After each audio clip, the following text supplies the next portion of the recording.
Between aging and busy lifestyles, many women struggle with maintaining their physical and mental wellness. At Aquavita Concierge Healthcare Services for Women, we can help you revitalize your health and reclaim your life. We start from within by balancing your hormones, allowing your body to achieve and maintain desired weight goals. We also specialize in peptide therapies, regenerative medicine, sexual health, and aesthetics in our state-of-the-art facilities. Feel better, look better, live better at Aquavita. Visit aquavitality.com and begin your journey today.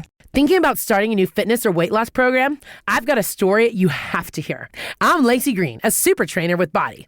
I had a client who came to me because she was really frustrated that every gym or trainer she tried made her feel bad because she was a beginner. She had tried it all, and she just felt humiliated. And that's when we started working together, and I took her through my 3-week program called For Beginners Only. Once she realized that she wasn't the problem and that she just needed the right program, she started to get results, and now she's completely unstoppable and feeling so confident, and I can do the same for you. On the Body app, subscribers lose 5 to 10 pounds consistently in their first month, and I bet you will too. And right now, I'm inviting you to sign up for a 1-year subscription to Body, and I'll give you $100 of in-home fitness equipment for free. But this is a limited time offer for the next 500 beginners who want to get started. So to get your $100 in free gear right now, just go to body.com. That's body with an I.com. Again, BODI.com. There's no community like a Cenex community, and that's why every Cenex store is so proud to serve theirs by supporting local athletic teams, promoting the arts, and making sure each store is a place its neighbors can find what they need, catch up with their friends, and stay connected. It's also why we give back, helping to make the wonderful places we call home the best they can be. Your local Cenex doesn't just work in your town, it lives there. The store next door, powered locally at Cenex.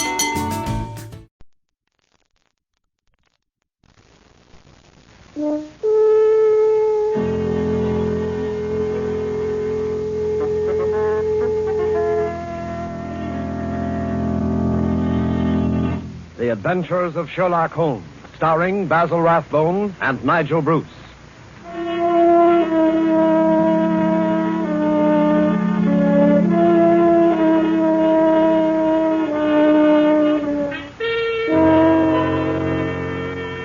The makers of Grove's bromoquinine tablets bring you another adventure of Sherlock Holmes, with Basil Rathbone as Sherlock Holmes and Nigel Bruce as Dr. Watson.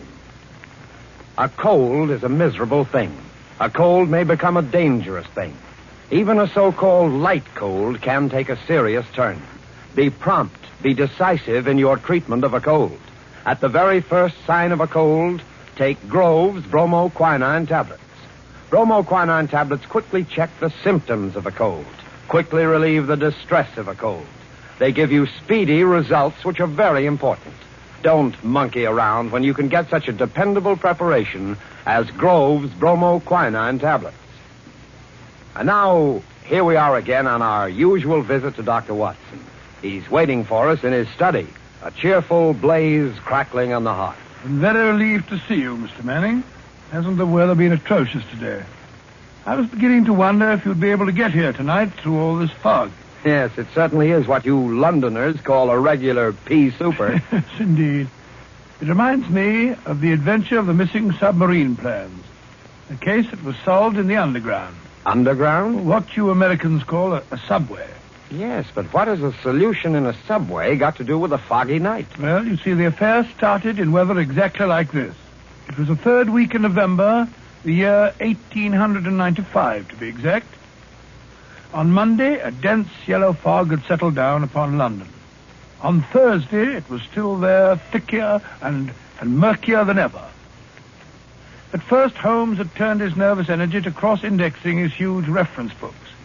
But when, after pushing our breakfast chairs back for the 4th morning, we saw the greasy brown swirl still drifting past the windows, Holmes's patience snapped.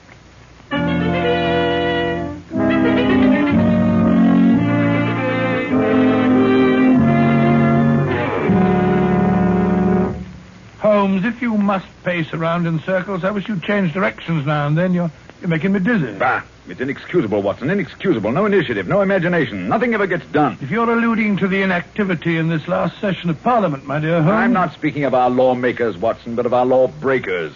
The London criminal is certainly a dull fellow. What makes you say that? Well, look out of the window. Ideal weather for committing a crime. The criminal advances on his intended victim practically unseen. He pounces and disappears into thin air. There have been numerous petty thefts, I believe. Petty thefts, pickpockets, ragamuffins. What's the country coming to? Now, if I were a criminal, Watson... Well, I, for one, would move to America. Oh, hello. Mrs. Hudson's knocking. Excited. What's up, I wonder? Yes, Mrs. Hudson, what is it? Oh, a telegram for me. Yes, sir. Very well, thank you. Oh, well, what's it say? Well, wait until I open it, can't you? Ah, dear me, what next? Most unusual, Watson, most unusual. What's most unusual, Watson? What's it say? Well, it's from my brother, Mycroft. You remember him. He helped us solve the case of the Greek interpreter. He's coming here. Why not? What's so phenomenal about Why not? Why not, indeed? It's as startling as it would be to meet a tram car coming down a country lane. Yes, now I come to think of it. Mycroft is rather like a tram car. His rails lead from his Pall Mall lodgings to the Diogenes Club in Whitehall. That's his circle. I wonder what upheaval could have derailed him. Doesn't the telegram explain? It says, must see you about Cadogan West, coming at once. Cadogan West? Cadogan West? Why, that's the young chap who's found dead in the underground on Tuesday morning. I remember reading about it in the papers. Oh? The young man had apparently fallen out of a train and killed himself. He hadn't been robbed, and there was no reason to suspect violence. Quite an uninteresting case, if I remember correctly. And yet, it's serious enough to cause Mycroft to alter his habits. No, Watson. This must be an extraordinary event. Do you recall any other facts about the affair? Yes, now I come to think of it, there was one unusual bit came out at the inquest. They were unable to ascertain at what point he entered the train, because his ticket was missing. Strange. What articles were found on the body? Oh, £2.15, I believe it was, a checkbook and... Oh, yes, 2 dress circle tickets for the Woolwich Theatre, dated for that evening. Theatre tickets, eh? Then it wasn't suicide. A man doesn't procure theatre tickets for the evening on which he intends to end his life. Anything else? A small packet of technical papers, I believe. Technical papers? What kind of technical papers? The newspapers didn't say. As serious as that. What did the young man do? Where was he employed? He was a clerk at Woolwich Arsenal. Government employee. There we have it, Watson. British government, Woolwich Arsenal, technical papers. That's why Mycroft is involved in this affair. I don't understand. No, I suppose not. Watson, have I ever told you what Mycroft is? Your brother, of course. Oh, no, Watson. Do you have to be so dense? I mean, do you know what he does? I seem to have some vague recollection that you once told me that he'd held some small office under the British government. It would be more accurate to say, in a way, that he is the British government. What? His position is unique. He made it for himself. He has the tidiest and most orderly brain of any man alive, with a great capacity for storing facts and giving them the proper interpretation. The conclusions of every government department are passed on to him. He's the central exchange, the clearinghouse. Again and again, his word has decided the national policy. He thinks of nothing else. Nothing else can lure him from his contemplations. And yet he's coming here. Yes, Jupiter is descending on us today. What on earth can happen? Watson, that sounds suspiciously like a bad pun. Here he is, if I'm not mistaken, to speak for himself. Come in. Hello, Mycroft. What's up? You look flustered. Most annoying business, Sherlock, most annoying. You know how I dislike altering my habits. Extremely awkward for me to come away from the office, particularly with Siam in its present state. Oh, dear me. Yeah, sit down, Mycroft, sit down. You know Watson, of course. Yes, of course. I'm trying to find a chair that I can trust to hold me. I'd better take the sofa. You certainly haven't got any thinner. I've never seen the Prime Minister so upset. As for the Admiralty, it's buzzing like an upset beehive. You know anything about the case? Watson's just been telling me what was in the newspapers. Just what were the technical papers found on the body? Sherlock, for the love of heaven, not so loud. Those papers which the wretched youth had in his pocket were none other than the plans of the Bruce-Partington submarine. Oh? A submarine which will completely revolutionize naval warfare. The most important papers in our government archives. Under no circumstances could they be removed from the office. Even the chief constructor of the Navy was forced to go to Woolwich if he desired to consult them. And yet we find them in the pockets of a dead junior clerk in the heart of London. Yeah, from an official point of view, it's deplorable, my dear Mycroft. Simply deplorable. You may laugh, Sherlock, but this country won't be safe until they are recovered. But I thought you said that they were found in the pocket of this chap, Cadogan West. 10 papers taken from Woolwich. 7 were found in the pockets of Cadogan West. 3 are still missing, the 3 essential ones. To recover those 3 papers is imperative. The peace of Europe depends on them. Nice little problem, eh, Watson? Why did Cadogan West take the papers? How did he die? How did his body reach the place where it was found? And where are the missing papers? Find the answer to those questions, Sherlock, and you'll have done your country an invaluable service. Why don't you solve it yourself, Mycroft? I believe you could. Possibly. But it's a question of digging out details. Give me the details, and I can give you the solution from an armchair. No, when it comes to running about and cross-questioning railway guards and lying on one's face with a lens to one's eye... No, that's not my métier. Besides, your figure prevents your taking such an undignified position, eh? Very well. Leave that part of it was, eh, Watson? Right you are. Good. I've got a cab waiting outside to take you to the place where the body was found. I can give you the details on the way.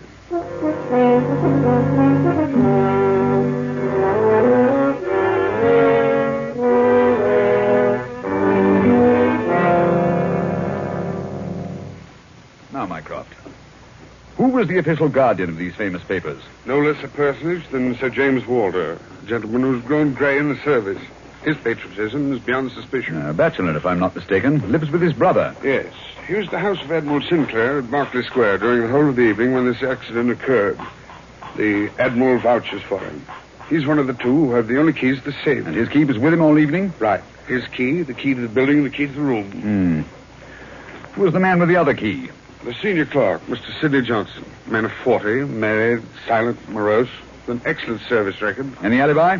He, too, had his key with him and seems to have spent the evening playing a game of draughts with the green grocer around the corner from his lodgings. Of course, he has only the word of this green grocer to back him up. Oh, come, my dear Mycroft. No class discriminations, please. The word of a greengrocer is often just as good as that of an admiral. What about Cadogan West? He had a good reputation. A bit hot-headed, but straight and honest.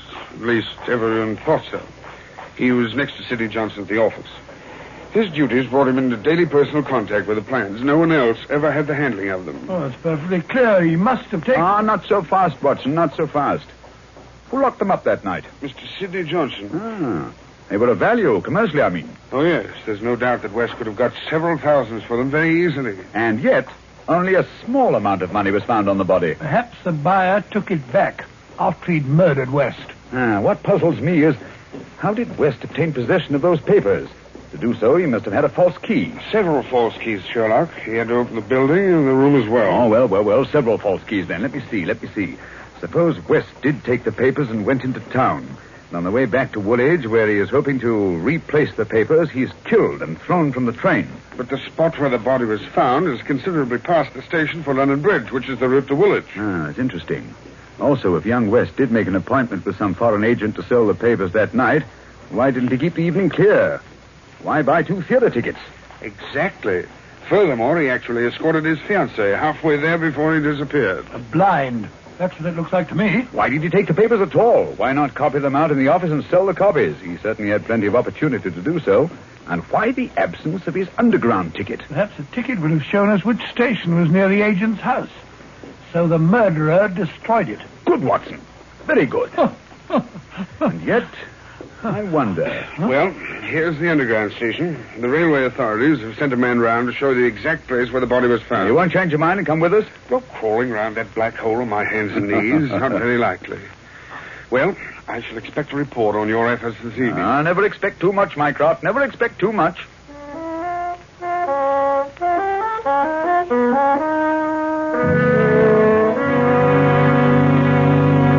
Before we follow Holmes and Watson into the mazes of the London subway system, I have a word of advice. Every year, colds cause a lot of sickness. Every year, they cause a lot of expense and time lost from work. Always regard a cold seriously. Always treat it earnestly. At the first sign of a cold, take Grove's bromoquinine tablets. Bromoquinine tablets are famous relief for the distress of a cold. Their efficacy has been fully established. Bromoquinine tablets go right to work on a cold symptom. They don't waste any time. They don't pull any punches. They quickly relieve the misery of a cold. They help reduce the fever of a cold. Thousands of people keep bromoquinine tablets handy all winter. Thousands of people depend on them as their relief for colds. No other preparation enjoys greater confidence than bromoquinine tablets. Follow the example of millions, and at the first sign of a cold, take Grove's bromoquinine tablets. Get them at any drugstore, a few cents a box. Ask specifically for Grove's, Groves. Bromo, Bromo. Quinine, Quinine. Grove's bromoquinine tablets.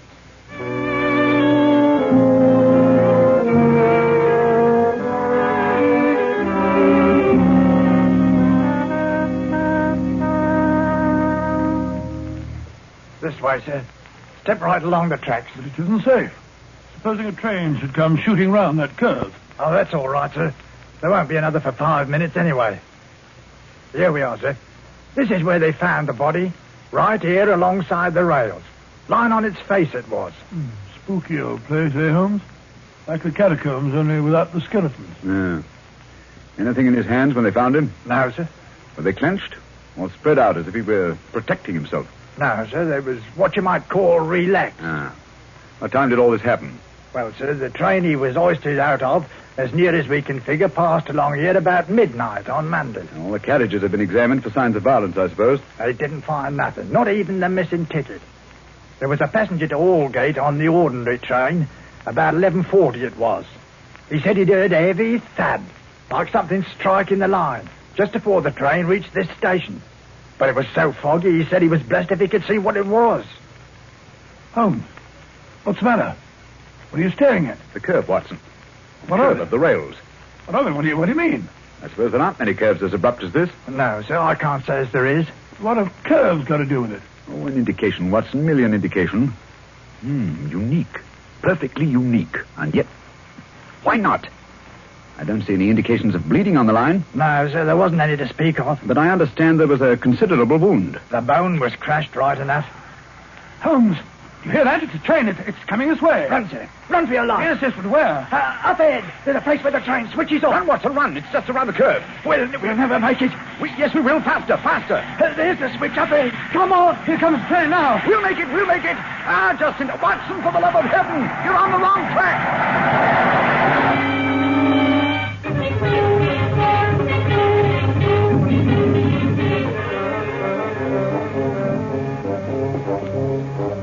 Well, that was a narrow escape, Holmes. I must say my knees are still shaking. Look at the shoulder of my coat where you pulled at me. Lucky thing for you that I did. Where are we off to now in this fog? Yes, it's a nice afternoon. Suppose we pay a few calls. I think Sir James Walter claims our first attention. After that, we might drop in on Miss Westbury. Miss Westbury? Who's she? She is Cadogan West's fiancée and the last person to see him alive. Holmes, we seem to be going around in circles. We've accomplished absolutely nothing so far except to get ourselves nearly annihilated in the underground. After all, it's perfectly obvious that the young man had a quarrel with someone, in all probability the agent, to whom he sold the papers, and got himself thrown out of the railway carriage for his pay. I disagree with you, my dear Watson. His body fell from the roof of the carriage where it had been placed. Cadogan West met his death elsewhere. The roof of the train? Consider the facts, Watson. A, the curve in the tracks. The body is found at a spot where the train pitches and sways as it comes around the points. B, there was no ticket. C, there were no signs of bleeding on the line because the body had bled elsewhere. Of course. Everything fits together, but where was the body placed on the train? I think I can make a fair guess at that, my dear Watson. Here we are. This is the famous official villa of Sir James Walter. And that, if I'm not mistaken, is his brother, Colonel Valentine, just coming out of the house. What's the matter with the man? He looks positively haunted. Oh, pardon me, Colonel Valentine, but can you tell me if Sir James is at home? Sir James, sir? Sir James is dead. Good heavens, dead? He died this morning. It's terrible. Terrible. How did he die? Oh, it's this horrible scandal. My brother, sir, was very sensitive of his honor. He couldn't survive the disgrace to his department. It broke his heart. Pardon me, gentlemen, I must go. It broke his heart. Most appalling development. Eh, Holmes? I wonder if his death was natural, or if the poor fellow killed himself.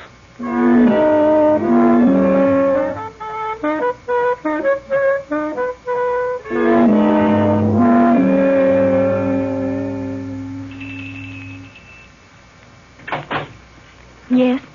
Will you tell Miss Westbury that Mr. Sherlock Holmes would like to see her? Oh, please come in, gentlemen. I'm Violet Westbury, Mr. Holmes. I've been expecting you ever since I heard you had taken the case. Please be seated. Well, thank you. Oh, Mr. Holmes, we must save his good name. He couldn't have done it. Cadogan was the most chivalrous, patriotic gentleman on earth. He couldn't have done it. He would have cut his right hand off rather than sell a state secret. But the facts, my dear Miss Westbury. I admit I can't explain them. Was he in need of money? No, Mr. Holmes. His need was simple and his salary very good. He'd saved several £100. We were to be married at the new year. I see. Had you noticed any signs of mental excitement? Why, well, that is... Come, Miss Westbury, be frank with us. Yes, Mr. Holmes. That night, I had a feeling that there was something on his mind. Mm-hmm. Tell us about it, will you? We were on the way to the theater. It was a foggy night, you remember? We were walking slowly. Our way took us close to his office. Cadogan seemed thoughtful and worried.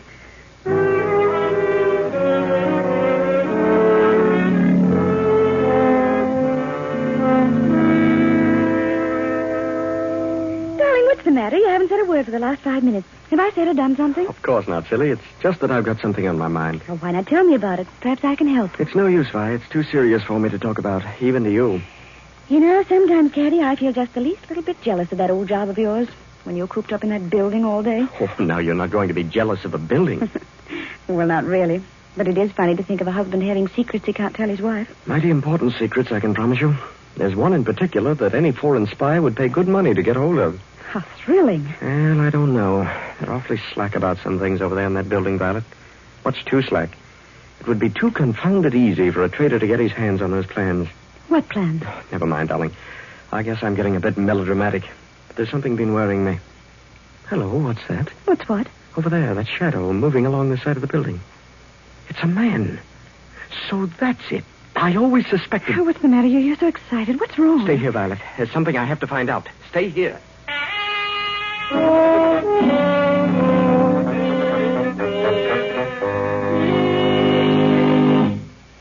I waited and waited, but he never returned. Oh, Mr. Holmes, if you could only save his honor, it meant so much to him. We shall do our best, Miss Westbury. This shadow, this man moving along the building. Did you see it, too? I think I did, Mr. Holmes. But the night was so foggy, I can't be sure. But there must have been a man. Another man. It couldn't have been Cadogan. Surely character goes for something. Let us hope so. Come along, Watson. We must return home. I'm expecting an answer to some telegrams I sent Mycroft earlier this afternoon. We've done enough for one day.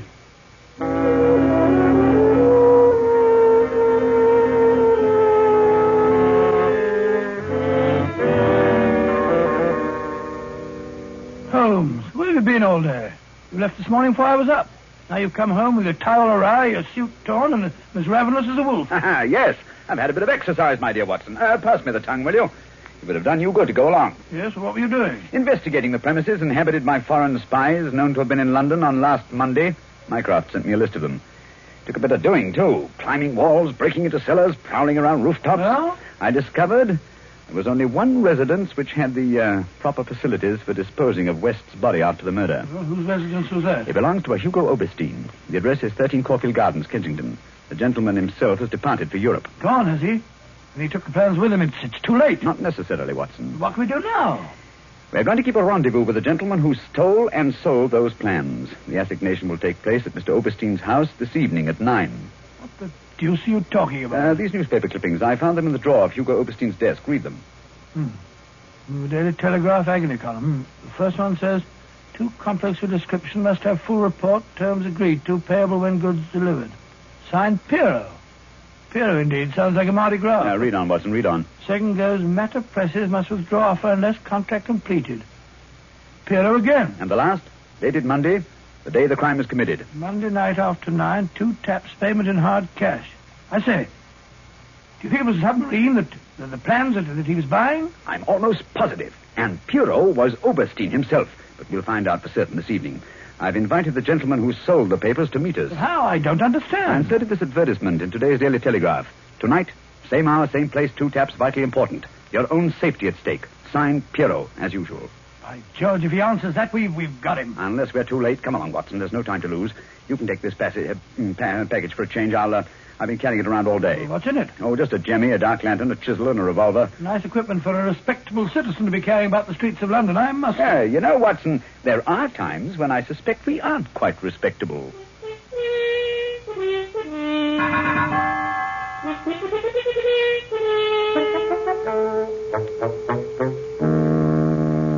Here we are. This is Caulfield Gardens. Thank heavens, it's so foggy. I shouldn't like to be caught in the act of housebreaking. Yeah. Over this wall, Watson. There's a window we can easily pry open in the back. Scale that wall? Come on, hurry up. There's no time to lose. Here. I'll give you a boost. Come on, up here. That's it. Look out, here I come. I must say, Holmes, you're as agile as a cat. It's uncanny. This is the window. Light the lantern and give me the jemmy. 1, 2.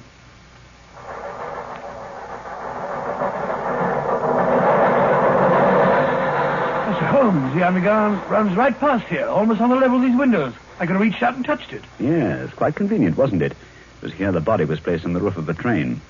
Look out at this, look on this windowsill. You can see the soot is blurred where they rested the body. And here, look here, look. This brown stain is blood. Nasty, eh, Holmes? Let's get on to the house. Very well, then. Come along.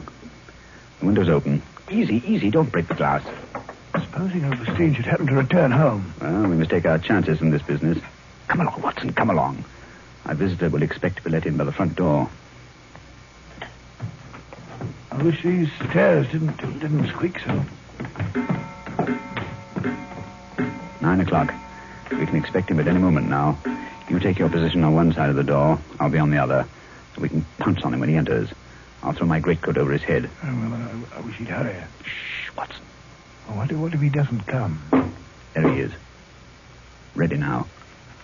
I'll open the door. You wanted me? No, you don't. Take that. Easy, Watson, easy. All right, Holmes, I've got him. Well, let's take a look at our catch.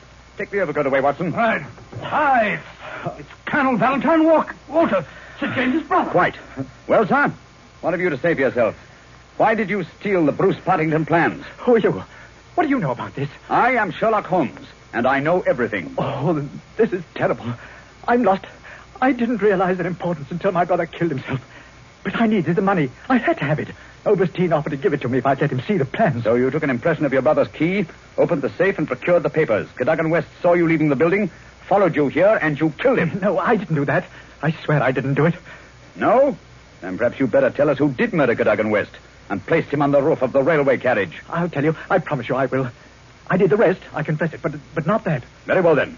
How did it happen? I got the papers, as you've discovered. Made my way through the fog until I reached the door. Once or twice, I fancied I was being followed. I could hear footsteps on the pavement behind me.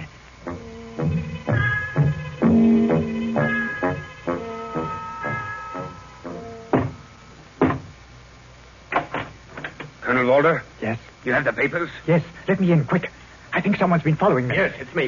You can't do this, Valentine. It's treason. All right, you hear? No, you can't sell the papers, Valentine. I won't let you. They shall see. Look out, West. Take that. Oh. How do you like that, my impetuous young friend? Papa Overstein, he knows how to use a blackjack, eh? You've killed him. So? It's murder. I'm going to get out of this. No. I think different. You will come in here if you do not wish to taste the blackjack, too. But That is better. Oh, what can we do? They'll find the body. I have an idea. First, I look at those papers. I take the ones I want, and the rest we put in the pocket of this foolish young man. And then we give him a nice ride on top of the underground train, no? He will be the guilty one. Who will ever know?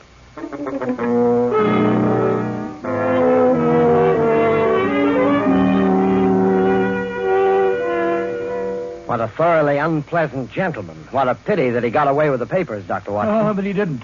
Overstein had left a Paris forwarding address with Colonel Walters. That gentleman sent him a letter dictated by Holmes, saying that he had discovered that one essential detail in the plans was missing, and that he had procured a tracing which would make it complete for a price. And did Overstein swallow the bait? Did he swallow it? He was arrested as he got off the boat at Folkestone. Some weeks later, I learned, incidentally, that Holmes had spent a day at Windsor Castle and returned with a remarkably fine emerald tie-pin. When I asked him where he got it, he answered it was just a small present from a certain gracious little old lady for whom he'd be... Story. In the meantime, let us repeat. Watch out for colds. At the first sign of a cold, take Grove's bromoquinine tablets. Bromoquinine tablets are made especially for the relief of colds. In other words, they're specialized medication, and that's what you want. Yes, at the very first sneeze or sniffle, go right to your druggist and get a package of Grove's bromoquinine tablets. Now, Dr. Watson, next week? Next week, I think I'll tell you the story of the lion's mane. The lion's mane. What was that, Dr. Watson? Well, the answer to that question, Mr. Manning, almost stumped Sherlock Holmes himself. Suffice it to say that they were the last words gasped out by a dying man as he lay writhing in agony on the sands of the Sussex coast.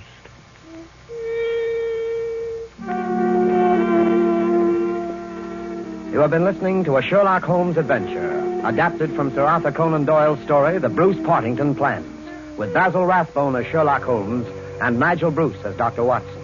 The dramatization was by Edith Miser. This program is presented from Hollywood every week at this same time by the makers of Grove's bromoquinine tablets. Quick relief for colds. This is Knox Manning speaking.